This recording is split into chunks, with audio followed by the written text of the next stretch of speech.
Somewhere just off the shores of Toluca Lake, there exists a place unlike any other. A small, seemingly insignificant little burg. From a distance, this fog-draped ghost town reads like any other failed community you've likely seen on one of those particularly long, lonely road trips. However, this one, well, let's just say there's a few things that make it unique. Something draws you in here, something powerful and present, like it's just beyond your sight, waiting to be discovered. The ghostly visage you see before you is Silent Hill, a place and a series that quite literally changed me as a person.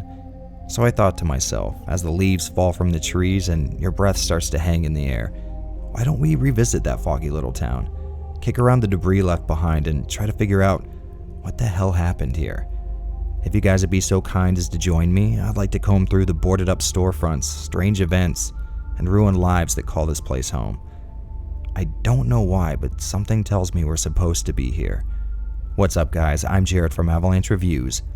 Welcome to Silent Hill.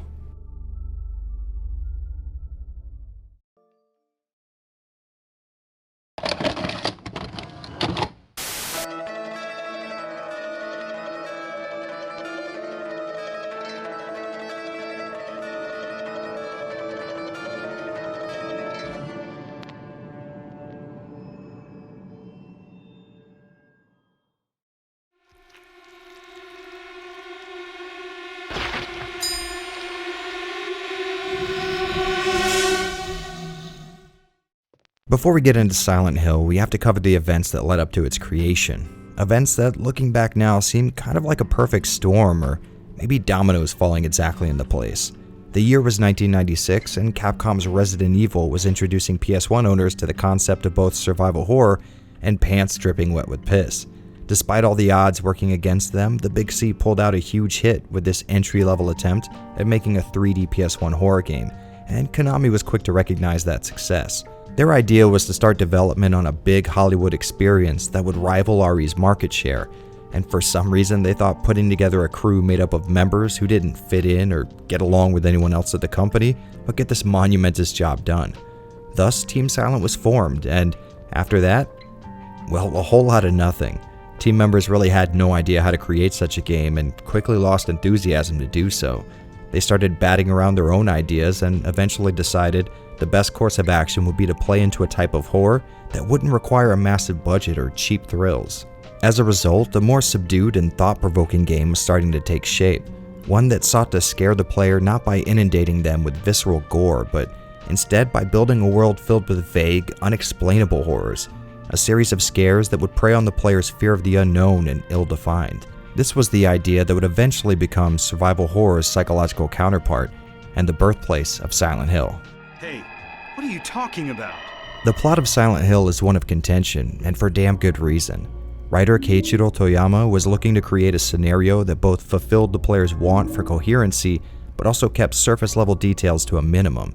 And given the media that served as the game's inspiration, it's no wonder why the team elected to refrain from outright telling players what was happening in plain English. The idea was to encourage people to dig deeper for the whole story, and this would hopefully increase our connection to the events since we were discovering them all for ourselves. Now don't get me wrong, this was an amazing approach and serves as one of the reasons the game is so fondly remembered to this day, but it did have one major downside.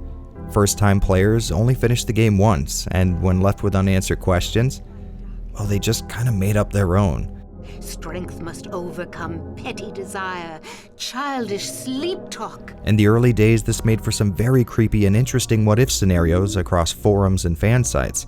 But as time went on, these fan theories started to creep into legit discussions on the game's events. Even now, there's going to be a few of you watching who know some of these completely unfounded and inaccurate details to be gospel. So let's just get this out of the way right up front. During this story summary, I'm only going to be going off of what has been included in the game proper, or from official sources like quotes and interviews, confirmed to lead back to members of Team Silent. So if I don't mention your favorite aspect of the story, like multiple dimensions or the purposeful burning of Alessa, just know that's why. Alright, so now that that's settled, or at least it is as long as I'm the only one with the microphone here, let's stop with all the heavy stuff and move on to a more lighthearted subject matter like demonic cults and ancient Indian mysticism. Okay, so Silent Hill is the story of Harry Mason, a single dad taking his daughter on a trip to the titular little vacation town. On the way there, Harry swerves to miss someone in the road and accidentally crashes his Jeep. After waking up in a foggy, snow-ridden ghost town, Harry finds his daughter Cheryl is missing. While looking for her, Harry's caught up in a Jesus, a very seductive cult. While looking for her, Harry's caught up in a secretive cult looking to manipulate him for their own purposes. I knew you'd come. You want the girl, right?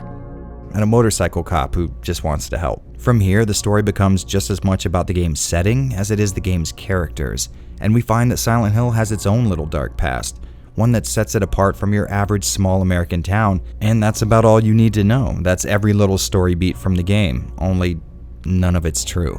The entire setup I just fed you is completely inaccurate, and it was taken nearly word for word from most of the major Silent Hill resources you're likely to find with a quick Google search, further proving my earlier point. But before we talk about what's really going on here, I do have to give major spoiler warnings. And yeah, I know the game's nearly old enough to legally drive a car, but I do want new players to figure out things for themselves. So skip to the time code on screen to avoid having your mind blown with the world-rending secrets. Alright, so to continue where we left off, my previous synopsis is what I like to call Silent Hill's little half-truth.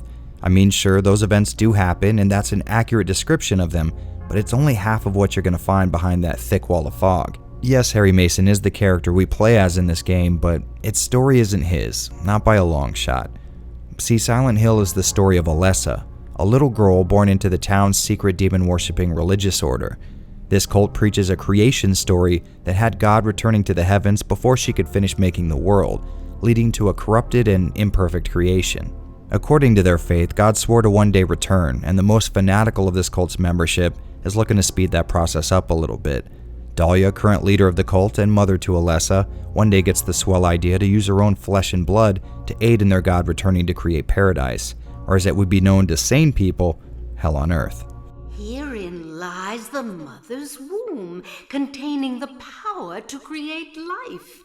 The goal being to utilize her psychic abilities to facilitate the literal impregnation of her womb with God, a foolproof plan that could never fail, except that it did. During the process, the pain and stress of the ritual caused Alessa's powers to activate and blew up the house's boiler, starting a nasty blaze that burned her nearly to death. The pain and horror of the night's events caused Alessa to break herself in two both psychically and physically, leading to Cheryl's creation and her inability to finish the ritual. So as you might imagine, Harry returning to Silent Hill with Cheryl in tow is no accident. The cult needs Cheryl to reunite with Alessa so that their god can be born, and Alessa wants none of that. From the very beginning, her goal was to sacrifice herself so that the world would never turn into the hellish landscape the cult's aiming for. This condition's also the cause of one of the game's most famous elements, the Otherworld. The cult's been keeping Alessa alive despite her terrible wounds, and this causes them to never really heal. So this, combined with the demon currently housed within her, and a little help from the magic of Silent Hill, allow her thoughts to form the world around her. Harry's shifts into the Otherworld are merely Alessa losing control of her mind and allowing the darkest parts of her inner suffering out into the world. We're essentially just experiencing a physical manifestation of what's happening to this poor girl every day of her life. This means every monster you fight and every puzzle you solve is related to Alessa in one way or another, and this adds a whole new level of meaning to the game's world. So after that long explanation, Silent Hill is essentially the story of Alessa. It's her history and decisions that drive the plot, and we're entering her own personal hell when we shift into the Otherworld. Sure, we may be controlling Harry the whole time, but his purpose is to act as our stand-in. After all, we're learning about all of this through him. Well, I think we've gone far enough into the weeds with this one. You think it's about time we let the noobs back in? Yeah, why not? Alright guys, welcome back. We definitely were not shit-talking you behind your back. Now, a deep and multivariate story is all well and good, but it can only be as interesting as the characters used to tell it, and this is another area where Team Silent really excelled. My daughter will be the mother of God. In most games, NPCs are used as expository dumps and cluing the player in on what's happening, and SH does something similar, but instead of outright informing you of the game's events, they strengthen the story's disorienting structure. The small handful of living, breathing people left in the town are all very strange and always end up posing more questions than they answer, sometimes by the mere fact that they exist. You're always going to leave a conversation in this game wondering why it felt so off, and sometimes you'll be left questioning whether the info you've been given can even be trusted. This leads to a nice little feeling I can only really describe thusly. Am I right in thinking there is nobody else in this house? No. Then there is someone else in this house. No, sorry. I said no, meaning yes. No meaning yes? Look, I want a straight answer. Is there someone else or isn't there? Yes or no? No. No, there is or no, there isn't? Yes. Please! Taken as a whole, Silent Hill's story is something you really don't see anymore. It trusted the player to discover it on their own and rewarded the curious with more and more details that could further contextualize the game's events. It's a dark tale that deals with a lot of heavy subject matter, but unlike modern games that take a similar route, Silent Hill doesn't cheapen it. The psychological and existential nature of the story is never used to shock the player. It simply is. These things exist and are happening in the world these characters inhabit. That's just the reality of it. As it goes on, there are plenty of times when we're told the exact opposite of the truth and led to believe things that run counter to the real story. And I don't know about you guys, but this had me questioning myself. Maybe me, Harry, or hell, both of us were just losing it, and the game's events were the result of our loosening grip on reality. This, in my opinion, is about as good as video game stories get. No on-the-nose commentary or blatant activism masquerading as a plot, just solid writing leading you through this winding supernatural path dotted with vaguely human figures hanging from meat hooks. Is there symbolism used to comment on real-world events or practices? Sure, maybe, but that's up to you. And I think that's why so many people have dreamed up their own conclusions to this story. The game just begs you to interpret it, but unlike most games, it never confirms or denies you either way. At least not until you really dig into it. Two casual players could finish the game and have completely different ideas of what happened, and it wouldn't be till one of them bolstered themselves and jumped back into these fog-laden streets that the truth would be shown to them, and even then the ending they get might just undo all that work. Look, I'm really running my mouth here, and the point I'm trying to make is that Silent Hill is the standard for real, meaningful video game narratives, and you do yourself a disservice every day you don't experience it for yourself.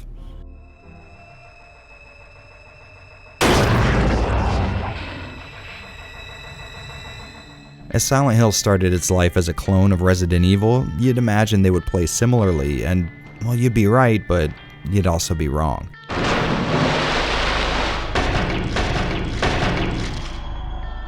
On the surface, it can seem like there are more similarities than differences, but even a few minutes worth of experience with the game would prove that incorrect. Sure, they might share the same outer body, but the guts moving that body around is where all the interesting stuff lies.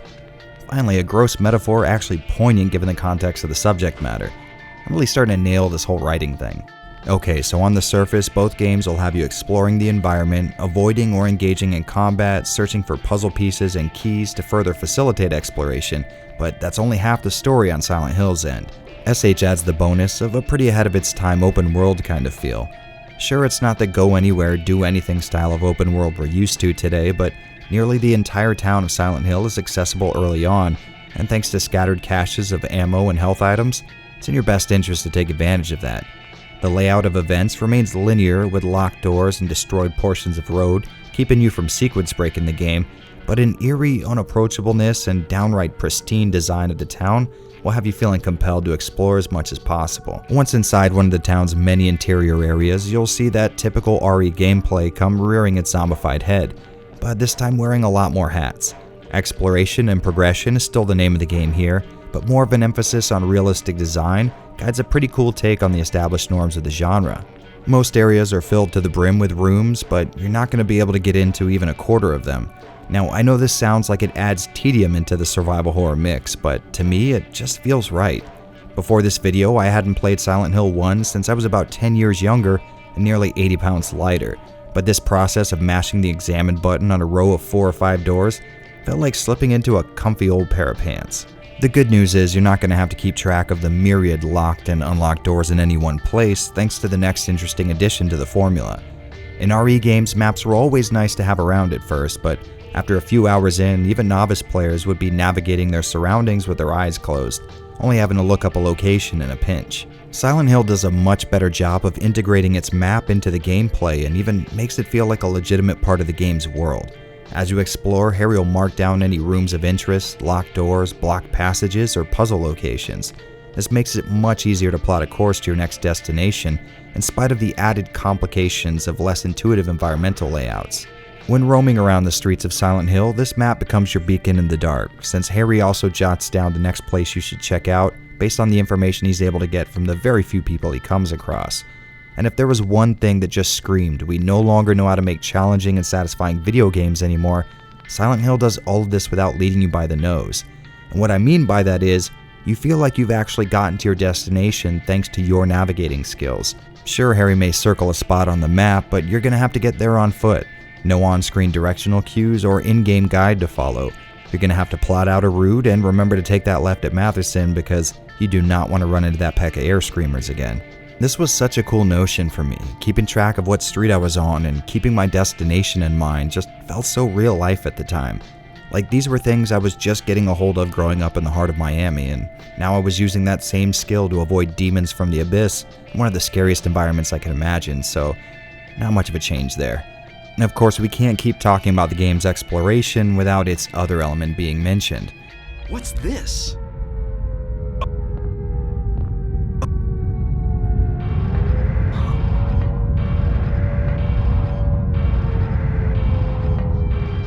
Every so often, after certain events, Harry will cross over into what he calls the Other World, which is essentially the same area you've been exploring, except ran through the filter of the movie Hellraiser. In this twisted version of the world, open paths are now closed to you, hallways are sectioned off with rusted fencing, and safe areas are now filled with monsters. This, in my mind, acts as a way to include Resident Evil's world-famous backtracking, but changing the environment so much that it doesn't feel like retreading the same ground over and over again. This has the added bonus of doubling the amount of time you spend in any one area, but also having the time you feel like you've been in that same environment. Or at least it did for me. It also ramps up the difficulty just when you might have cleared out every hostile in the area. Kinda like a refresh when exploration has hit a dead end and things start to drag. And I think that serves as a perfect time to talk about getting around in this game. Even though the genre staple tank controls are present and accounted for here, Harry does not move like a STARS member. He can be pretty hard to control during a sprint, and changing directions on the fly will have you come into a halt so that he can reorient. Overall, I'd say it's not as satisfying to control as your typical Resident Evil game, but the incredibly smooth animations are really damn nice, and you will get used to accounting for them after a bit. But no matter how fast you are, you can't completely outrun every fight, so how does the combat fare?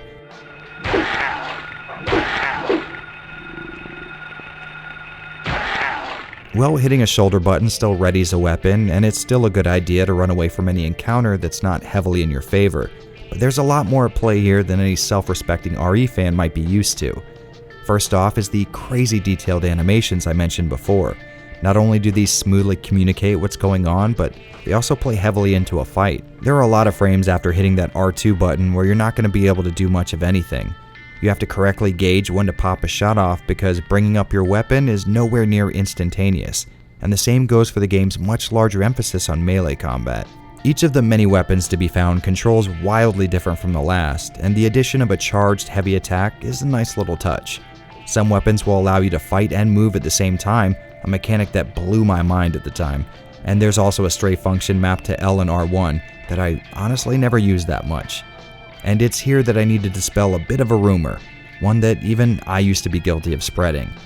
Despite what you've heard from many game review intellectuals, tank controls and hard to adapt to combat is not some kind of purposeful choice made by the devs to further increase the game's horror.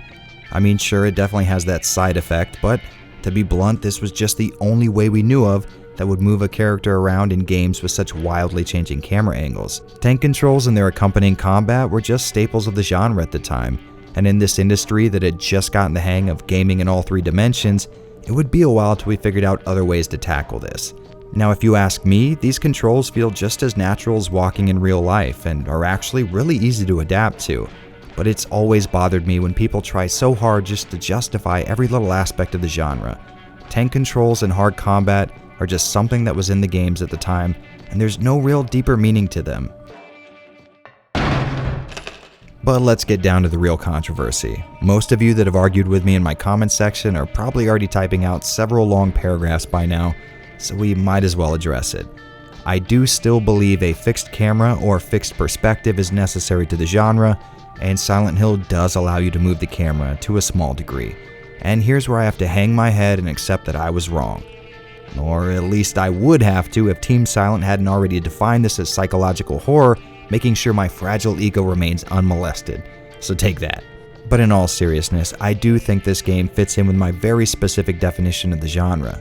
Sure, you can swing the camera to your back at any time, but this is a very lengthy affair, making it much harder to survey your environment than it is in any third or first-person games falsely claiming the survival horror title. For the majority of the game, the camera does move, but it typically stays in a locked angle or track, and if you ask me, it's just a bit more reliable to keep it there, making use of audio cues to get an idea for what might be waiting for you around any given corner. And just as a little tip, if you are bad with motion sickness, I would not move that camera very often because it is very disorienting. And let's be honest here, Silent Hill uses a myriad of effects to achieve the same results as fixed camera angles. There's the dynamic lighting, darkness, and fog, obscuring enemies and your environment, so I think we're pretty safe in the survival horror definition here. As far as core difficulty goes, I'd say it's kind of hard to sum up. Evading attacks in Silent Hill is much harder than its Raccoon City counterpart, thanks to Harry needing time to transition from running to walking. Adding to that frustration, sometimes hitting a diagonal direction will count as letting go of the other directions, and you'll find yourself stumbling to a walking pace, giving the faceless beast you are trying to avoid the perfect opportunity to line up an attack. But on the flip side of this, with a little bit of skill and some knowledge of the genre, it's pretty easy to stockpile enough ammo to make even the most hardened doomsday prepper blush. Now, I will admit I have a tendency to reset the game if I get caught in a crappy situation, but I'd wager even first-timers would have an easy time maintaining resources on normal difficulty. But those two elements are only really half the story. Of course, we can't have a survival horror game without puzzles, and I think this is where Silent Hill really comes into its own. The puzzles here vary to an insane degree and almost always require a lot of thought to complete. For this playthrough, I was in the lucky position of not remembering most of their solutions. I had to stop and scratch my head on more than one occasion, and if at all possible, I'd like to recommend you not looking up the solutions for these things online. Silent Hill puzzles mostly live in a very cool little middle ground between challenging and solvable, and I promise you will feel so satisfied when you finally figure one out. Plus, they're really well integrated into the story and its characters, so that makes a very cool added layer of immersion, which is always nice. Silent Hill is an amazing example of how incredible things can come from some pretty unexpected origins.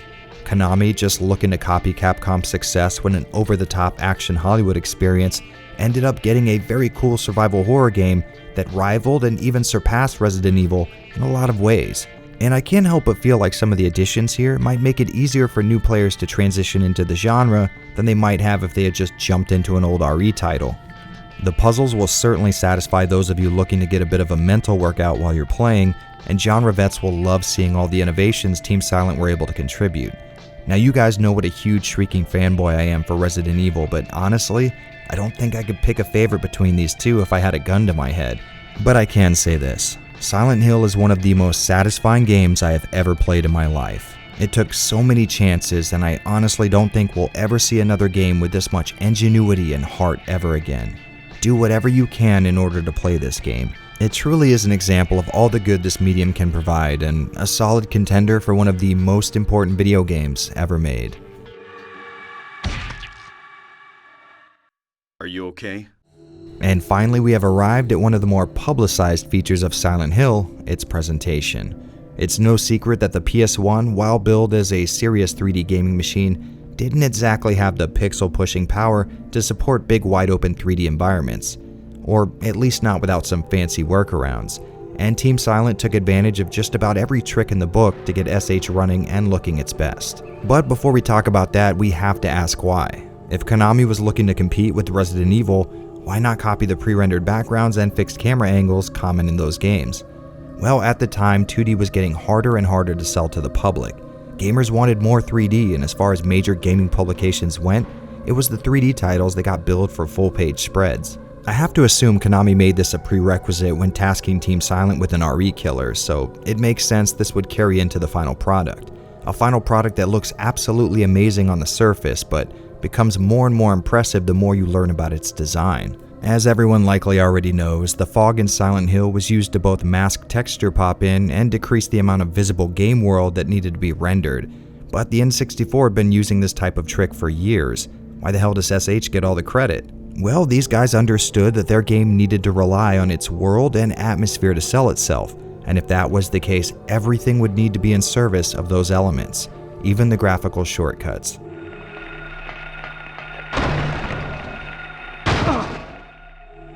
Silent Hill was made foggy by its limitations, but that fog was made real by Team Silent's creativity.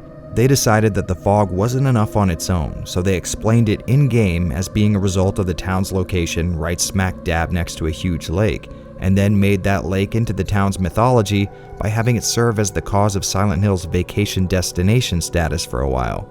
On top of this, the added layer of falling snow helped incorporate the fog into the overall cohesive look of the game. Now, there's no doubt that is a very interesting tidbit, but there's even more going on under the hood here. Like the game's video output, or more specifically, the fact that Silent Hill doesn't utilize the console's typical vertical resolution of 240p, instead going with a pillar box picture, probably to save some processing overhead. Now, I know those of you with a keen eye have probably noticed all of my footage here looks round about 960p, which is the normal integer scale for PS1 games, but there's a pretty interesting explanation for that. The PS3 I captured most of my footage on scales PS1 games up to a 1080p vertical output, and that stretching on the Y-axis almost perfectly makes up the difference. On a PS1 running through the FrameMeister set to an even 3x scale, we're left with a pretty small amount of screen real estate. Now, I know most of you really don't care about this stuff, but man, it's really interesting seeing games that tweak the normal parameters of the PS1 that we're all used to. You've no doubt noticed the incredible amount of dithering present in the game, and it should come as no surprise that this was also a method used to cut back on the horsepower needed to run the game well. See, in some retro consoles like the Genesis and Saturn, dithering was a very necessary step taken to mitigate a very low amount of colors available at once, and a low overall color depth, and depending on your sensibilities, you'll either love the dithered look or hate it. As far as I go, well, I actually really like it. I know a lot of people like to argue that dithered patterns weren't meant to be seen since the garbage quality of composite video was supposed to blend these colors together, but to me, being able to see the dithered nature of these games acts as a sort of lifting of the veil. When I started upscaling games, the dithered pattern acted as a sign that I had removed all of the layers of hidden quality from my screen and was finally seeing my games at their purest intended level of presentation. But to be completely honest, I could understand if you don't like this much being visible on screen at all times. Oddly enough, in Silent Hill's case, the dithering wasn't a fault of the console. I mean, the PS1 could fill your screen with a boatload of colors theoretically, but in a fully 3D world, every possible pixel counted, and dithering was a nice way of displaying relatively smooth color gradients while leaving every other pixel in a given area essentially unrendered. All of these workarounds managed to make SH look and run incredibly well, but it was not a cure-all. The game seems to run below 30 frames per second most of the time, and including a lot of 3D assets in the screen, we'll see the frame rate drop noticeably. Now, typically I would make some kind of excuse here because, well, nepotism, but I've railed on other games for the same thing, so for consistency's sake, this can get annoying when it mixes with Harry's awkward controls and tendency to stop running when he's hit a wall. But hey, sidestepping performance issues isn't the only element at play here. The overall level of quality on display here is surprisingly great looking, artistically speaking. Animations for running, taking damage, and character interactions all look incredibly smooth and seem to have been motion captured. Of course, this can look off in some scenes. Hold it! But overall, I'd say this is a win. 3D models are insanely detailed across the board, and textures look very believable even up close. Of course, you can't get away with not mentioning how creepy the monster design is, and it most definitely is, but I'm more interested in the more peripheral elements. The design of Silent Hill exists in some kind of theoretical master level, and it's not due to any one reason. And once again, this is because the game's artistic vision matches up perfectly with its world building. The game does a lot with its story and voice acting to give you the feeling that things are just off here, and the artwork on display furthers this immensely. The biggest and most visible example are the gory decorations and, well, let's face it, sacrifices on display in some parts of the environment. These hanging bodies aren't scary on their own, especially to a modern gamer who's able to see people being ripped apart in full 4K glory, but they are very off-putting. and for a while I didn't understand why I found them to be so effective. I mean, point at any one game in the PS1 era and you would find dead bodies somewhere in there, but they never really affected me the way Silent Hills do. But then I noticed a trend. None of these bodies have faces. You know, that thing that we humans use to identify each other? Well, that's no longer present, and I don't mean their faces have been ripped off. I mean they're just not there. Faces are always obscured in such a way that there's no evidence there ever was one, and that really messes with the part of my brain that tries to understand everything I see. You'll also notice proportions aren't exactly correct either. Another little trick done to make sure you immediately understand the outline of what you're looking at, but on closer inspection, you start to understand less and less about it. This approach to design permeates nearly every area in the game, especially the other world. Honestly, I wish there was some type of psychological study I could point to explain why I find these things so intrinsically scary, but I really have no explanation here. They just are in my mind. And if there was one real complaint I had with the game's presentation, it's that picking up items can sort of break that immersion factor a bit. Now don't get me wrong, teenage me loves seeing these detailed 3D objects spinning on screen, but so much is done to keep the game's elements off screen, it just seems to clash with the minimalist look that Team Silent pulled off, keeping health displays and map items sectioned away from the in-game world. But even I can admit this is a small gripe at worst. And at this point you might be wondering, hey Jared, don't you always cover the ports in these videos? What about the ports? Well, there are none, so shut up. Wait, I just remembered something. Well, okay, so I guess there is a visual novel type of game released on the Game Boy Advance in Japan, but it's just a retelling of the original's events. I haven't played much of it myself since any translations are only playable via a web browser, and you know how I am with actual hardware. But the music is kind of interesting, and the sprite art shows some angles of areas never seen before, so I guess if you're into that kind of thing, you'll be into this kind of thing. Silent Hill, with its intricately modeled 3D world and super sharp 2D elements, is the perfect game to run through the FrameMeister, as I have always been a huge, unapologetic fan of early PS1 3D. But sadly, this is damn near unplayable on most upscalers for a very dumb but very understandable reason. Team Silent was looking for a sharper look for the game's inventory and map screens, so they're presented in 480i instead of the console's standard 240p. And it definitely makes for a nicer looking interface, but the quick switching between resolutions tends to trip up most retro video upscalers as they struggle to keep up with the changes. This means a long wait between moving in and out of these screens, and since you're going to want to check your map a lot, you'll be leaving yourself open to Silent Hill's monsters as you wait to get a picture back on your screen. And while it may suck admitting my FrameMeister can't solve all of my problems, yet, there are still readily accessible methods to get a very good looking picture from Silent Hill. Your typical household PS3 will actually upscale PS1 games, and I have to say, it looks pretty damn impressive all things considered. All of the footage you've been looking at today was recorded on a slim model PS3, and even though it's technically emulation, I think most people will be perfectly satisfied with it.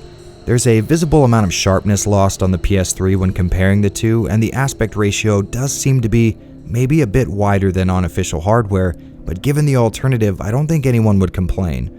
Well, except for me, but that's because I'm unpleasable. And lastly, we have to talk about what might be the most important element in the game, bar none. After the original composer left the project, a young Akira Yamaoka requested the job and actually created most of the game's sound, including sound effects. He created the game's soundtrack in a pretty unconventional method, not by watching footage of the game being played, but from the concept art. He saw the rusted metal with the cold environments and wanted a sound that was equally abrasive. He ended up taking inspiration from industrial music and, well, industrial sounds, and included a lot of harsh, clangy, metallic noises mixed with other very unsettling motifs.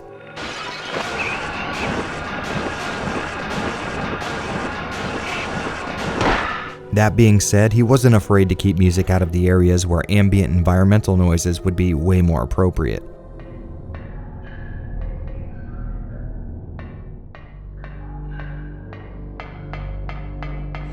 Yamaoka would continue a similar approach to music as the series went on, and it's interesting to go back to his first time dabbling with this sound. As he perfected his style, he would use more electronic drums and twangy sounding kind of surf riffs.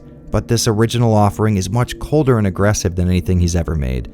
If you ever found any of the man's musical work as impressive as I have, you definitely want to get a hold of this soundtrack. Just don't go to sleep listening to it. I'm pretty sure that's a guaranteed way to lose your mind.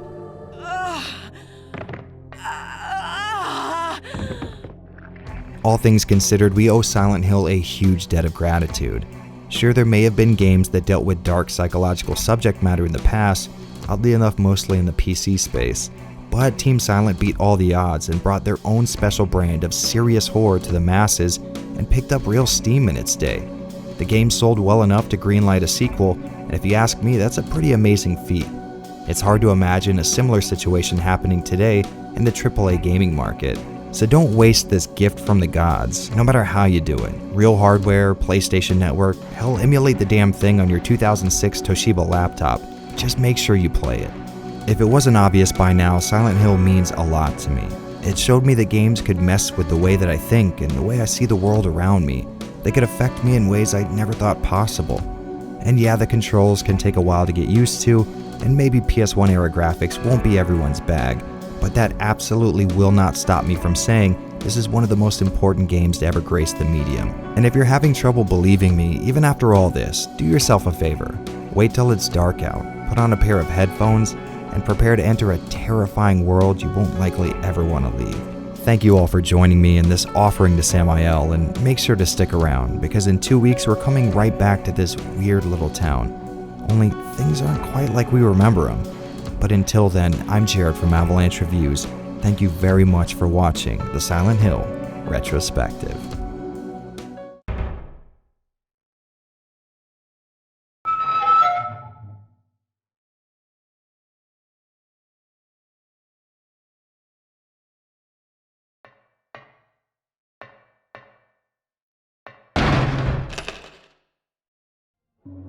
Hey guys, congrats on making it to the end of what ended up being a very fucking long video.